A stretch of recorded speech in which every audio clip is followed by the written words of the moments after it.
این خرسان. چند نفر چیره اوبو یه 8 ساله که از این رودخونه تا میکنن میرن سرغله درس میخونن. وسیله عبورشان این تکنولوژی قدیمی است.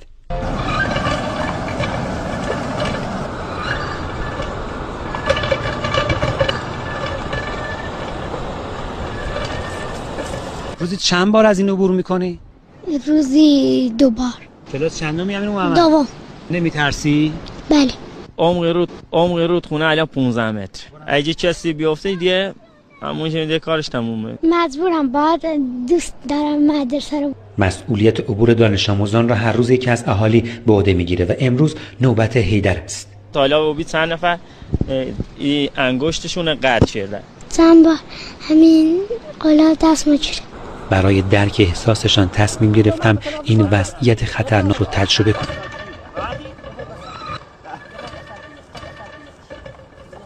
مشکل تنها مال بچه‌ها نیست. این گودار عمیق و این سیم بوکسل قدیمی تنها مسیر ارتباطی روستاست. شو مریض زابیدم همین سنان با همین ذره و ذره زون چندی مثلا تا از اون زاده رسیدی. حالا نوبت صغراست. بانویی که چند روز پیش برای زایمان از همین طریق رفته و با نوزادی کاکلزری دوباره به روستا برمیگرده. پدر بزرگ بود تا الان ما این کار مثلا